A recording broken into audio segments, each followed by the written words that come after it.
लाल कृष्ण आडवाणी को भारत रत्न से सम्मानित किए जाने का ऐलान किया गया है, जिसको लेकर उनके चाहने वालों में खुशी का माहौल है। ये पल उनके और उनके परिवार के लिए बेहद खास है। ये झलकियां लाल कृष्ण आडवाणी के घर से आ रही हैं, जिनमें आप उनकी बेटी प्रतिभा आडवाणी को उनका मुंह मीठा कराते देख सकते हैं। भारत रत्न मिलने पर लाल कृष्ण आडवाणी के बच्चों की क्या प्रतिक्रिया है, सुनिए। जीवन भर में वो कम शब्दों वाले इंसान रहे, बट स्वाभाविक उनकी आंखों में आंसू थे और इस चीज की संतुष्टि और खुशी दोनों है कि उन्होंने अपना पूरा जीवन देश की सेवा में लगाया है। और मैं मानती हूँ कि उनके जीवन के इस पड़ाव पर इस तरह के सर्वोच्च सम्मान से नवाजा जाना बहुत बड़ी बात है और हम लोग बहुत खुश हैं इसके लिए। जी, जब राम मंदिर की बात आती है तो आडवाणी जी का नाम साथ में लिया जाता है कि जर्नी ही स्टेशन आया, तो उस टाइम पे क्या एक्सप्रेशन थे? बिकॉज उस टाइम पे इनका पब्लिक के लिए बहुत खुश थे। उन्होंने एक स्टेटमेंट भी उस समय दिया था।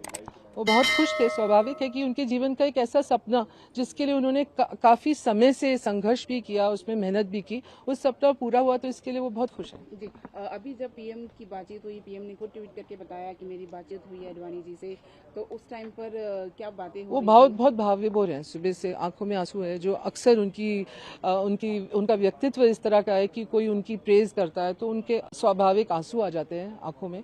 दूसरे टाइम जब आते हैं तब वो तिरंगे को सलाम करते हैं। ये दो समय में या उनकी कोई ज्यादा प्रशंसा करे तब आते हैं या फिर देश से कुछ लेने देने वाली बात हो तब आते हैं। मैं सबसे पहले तो प्रधानमंत्री श्री मोदी जी का बहुत आभारी हूं।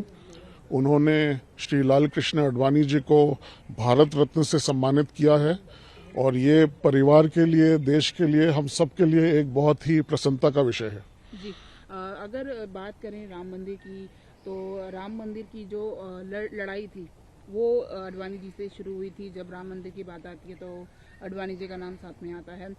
उसके बारे में अगर आपकी कॉन्वर्सेशन हुई या जब प्राण प्रतिष्ठा का दिन था, वो जब टीवी पर देख रहे थे, तो कैसा माहौल था, कैसा उनके फेस पर एक्सप्रेशन थे?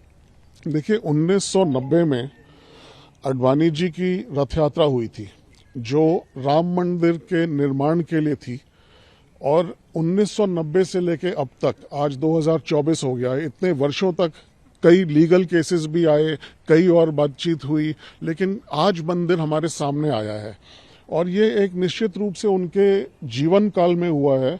तो इसकी बहुत हमें प्रसन्नता है कि जो आंदोलन उन्होंने शुरू किया था और जो आंदोलन इतना अपनी चरम सीमा तक गया, आज उसे हम पूरा होते हुए देख रहे हैं। मंदिर आज हमारे सामने बन रहा है और बहुत उसकी हमें खुशी है। निश्चित रूप से उन्होंने एक ये आयोजन किया था इसका पूरा मूवमेंट का, आज हम देख रहे हैं उस अपने सामने, बहुत अच्छी बात है।